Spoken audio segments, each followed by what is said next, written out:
Ready ಅಣ್ಣ. Sir, ಇವತ್ತು ಮೊದಲನೇದಾಗಿ ವರಮಹಾಲಕ್ಷ್ಮಿ ಹಬ್ಬದ ನಾಡಿನ ಸಮಸ್ಯೆ ಜನತೆಗೆ ವರಮಹಾಲಕ್ಷ್ಮಿ ಹಬ್ಬದ ಶುಭಾಶಯ.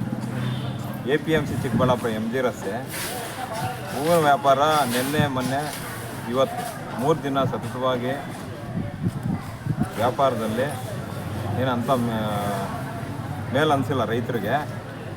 ಅದರ ಕಾರಣ ಏನಂದರೆ ಮಳೆ ಬಿದ್ದು ಯಥೇಚ್ಛವಾಗಿ ಹೂವು ಪಾರ್ಸಲ್ ಹೋಗದೆ ಡ್ಯಾಮೇಜ್ ಬರೋ ಹಿನ್ನೆಲೆಯಲ್ಲಿ ಅರ್ಧಂಬರ್ಧ ರೇಟಿಗೆ ರೋಸ್ ಇವತ್ತಿನ ಬೆಲೆ 100ರಿಂದ 200 ರೂಪಾಯಿ, ಸೇವಂತಿಗೆ 150ರಿಂದ 300 ರೂಪಾಯಿ, ಚೆಂಡು ಹೂವು 40ರಿಂದ 60 ರೂಪಾಯಿ, ಬಟನ್ಸ್ ಹೂವು 100ರಿಂದ 150 ರೂಪಾಯಿ, ಹೀಗೆ ಇತ್ಯಾದಿ ಬೆಲೆಗಳು ಹೋಗಿರ್ತವೆ. ಈ ವರ್ಷ ಹೋದ ವರ್ಷಕ್ಕೆ ಕಂಪೇರ್ ಮಾಡೋಕ್ಕೆ ಹೋದರೆ ಅರ್ಧಕ್ಕರ್ಧ ರೇಟ್ಗಳು ಸಿಕ್ಕಿಲ್ಲ ರೈತರಿಗೆ. ವರ್ಷ ಪೂರ್ತಿ ಮೊದಲನೇ ಹಬ್ಬ ಇದು. 6 ತಿಂಗಳಿಂದ ರೈತರೆಲ್ಲ ಕಷ್ಟಪಟ್ಟು ದುಡಿದು ಬೆಳೆದಿರ್ತಕ್ಕಂಥ ಬೆಳೆಗೆ ಏನೋ ಆಸೆ ಇಟ್ಕೊಂಡಿರ್ತಾರೆ, ಫಸ್ಟ್ ಬೆಳೆ ಚೆನ್ನಾಗಿ ಬೆಲೆ ಹೋಗುತ್ತೆ ಅಂತೇಳಿ. ಈ ಒಂದು ಹಬ್ಬಕ್ಕೆ ಏನಂತ ವಿಶೇಷವಾಗಿ ರೇಟ್ಗಳು ಹೋಗಿಲ್ಲ.